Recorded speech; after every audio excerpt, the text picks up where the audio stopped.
Mackenzie Johnston with Tri-State Livestock News, bringing you discussions concerning fair cattle markets. Today we have the opportunity to chat with Troy Stowater. He is a cattle feeder located in northeast Nebraska. Start off with, Troy, can you tell me a little bit about your background and your involvement within the cattle industry? Well, I was raised on a farmer feed yard in northwest Iowa. I've been involved in commercial cattle feeding in Nebraska since 2004. Prior to that, I spent 18 years in the feed and consulting industry. What do you feel are the major issues standing in the way of fair cattle markets? The biggest challenge we have right now is twofold. We're a little short on volume on robust price discovery, and then the other thing is we've got more cattle than we have backing capacity. What solutions do you think could be implemented to solve these issues? I know for a fact that we've got a voluntary program at NCBA that is going to be implemented to voluntarily seek commitments to reach those robust price levels. And the other part is as far as packing capacity. It's going to take an investment from the economic incentives there. It's going to take an investment from, if we look at the pig industry, there's been 4 new packing houses built by producers in the last number of years. So I think we can learn from them. Right. And you just mentioned NCBA's voluntary approach. You were part of the NCBA subgroup that put together that framework, correct? Correct. Okay, so this is a voluntary approach, and the packers have had the opportunity to voluntarily increase their cash trade. However, we haven't seen that, so why is it going to be different this time? We're setting the numbers that are expected, to be purchased on a weekly basis, and the participation levels, those are going to be known. Will it work? We have no idea, but we're not going to find out unless we ask them. According to Dr. Stephen Coons, NCBA's main economist, the packers need to purchase 86,000 head of cattle each week to achieve robust trade. Why is NCBA only requiring 75% of that? So I don't know about the 86,000 because we look at it on a regional basis. So if it was Nebraska, that we're requiring 75. First of all, it's an introductory level, so that's the reason it's 75%. We're going to give them a chance to make it actually work. The second thing is the first number for that region, that robust number, that Coons has 2 numbers. One is a minimum and one is a robust number. So I feel real comfortable that the 75% the first year is more than adequate. So that'll be the first year. So it will increase in coming years? Mm-hmm. So obviously you're heavily involved with NCBA, and you're also heavily involved with your state affiliate, Nebraska Cattlemen's. And they recently signed on to a letter supporting Senator Fisher's Cattle Market Transparency Act, which would mandate minimum negotiated cash trade regionally. What is your thoughts on that? Well, I think that Senator Fisher's trying to champion the NC's cause the whole way through here. I think that we have an opportunity to get robust price discovery, and I think Senator Fisher's been wanting to show that she's a friend of the cattlemen. So you agree with the mandated regional negotiated cash trade levels that she wants to put in place? I think that's Nebraska Cattlemen's policy. So Nebraska Cattlemen has split off from NCBA's stance on negotiated cash trade? No. Okay, so they still stand with the voluntary approach? Absolutely. Since the pandemic has hit, have you had any issues getting cattle moved to slaughter? No. What are your thoughts on CME's increased limits? So we asked them not to do it, and they chose to do it anyway. And what they wanted to be was more consistent across all commodities. So they felt like they had to increase it. The contract, that's not the most pressing problem. But it almost feels like at times that they like to point a finger and go, here's a problem. And we've been showing them it's some other problem at the same time. So, yeah, it probably wasn't necessary.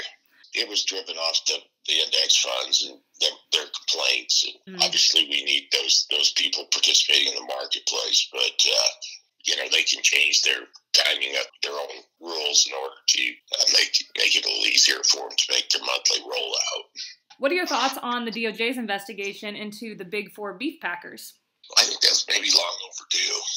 I think that at the end of the day, when they allowed the Big Four to occupy 80% of the capacity, one of the things they agreed to was to compete. So I think the DOJ should have an ongoing oversight and make sure that they are, competing in a competitive marketplace. There's been a lot of talk surrounding cattle and beef imports. What are your thoughts on both of those, cattle and beef imports, and how they affect our industry and our markets?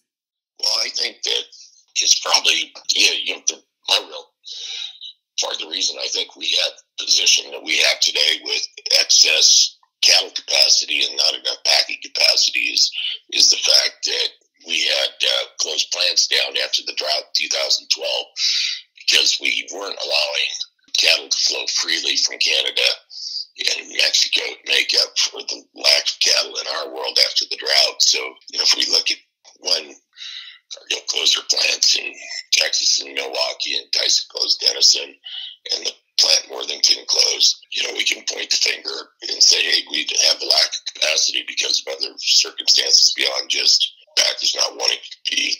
Do you think there's a place in the industry for mandatory country of origin labeling?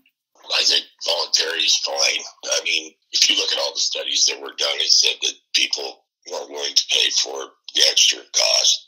I think they would like to say that they come from so-and-so's farm or so-and-so's ranch, but the fact is I don't think they'll tell you if it comes from a product of USA or whatever. I think that you have to be more specific than just product of the U.S.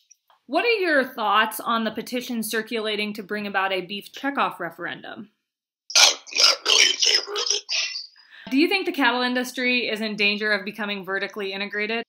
I don't think so. I think if you look at the trend, it's actually the opposite.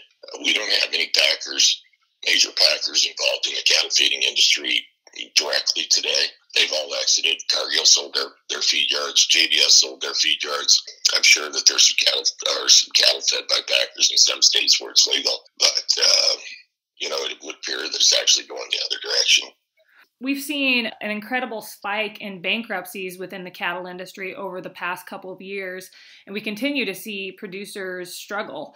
If some kind of changes aren't made within our industry, how do you see this playing out? What's going to happen to the smaller to mid-sized producer? I think that, first of all, if we go back and we look, leverage has been a problem, whether it's leverage from a lack of price discovery, a robust price discovery, or leverage because we don't have enough packing capacity. If we go back to basically 2015, and that reflects when we don't have robust price discovery, it actually reflects back to the rancher. Cattle feeding industry is a margin business. So it really reflects back on what's paid for feeder cattle. So we do need to those two areas where we need to regain, get robust price discovery, and we can solve that leverage as far as not enough capacity, one of two ways, either shrink the cow herd or increase the packing capacity. And it's a shame with demand for beef being so good worldwide that we would have to shrink the cow herd. There's opportunities, and I think the cow herd is shrinking at this point. I think we'll start to see that. Last week, there were a couple producer meetings held in Florida to discuss cattle industry issues, and NCBA chose not to attend. Why did they decide not to attend when our industry is being faced with a lot of issues that do need to be talked about, and we all need to get on the same page to work towards a common goal? Well, I'm not familiar with what goes on in Florida. Do you have an outlook for the calf market going forward and an outlook for the fed cattle market heading into 2021? We've seen a rally in corn of approximately 80 cents a bushel here, so that does perhaps have as much challenge on feeder prices as anything. I think we could see for live cattle get back to that $1.20 range. We're in that time of the year where calf prices are going to have their seasonal lows. They should build from here. If you look at placements in marketing, with the COVID, it's a little off time. It's not quite normal, but I think the market has a chance.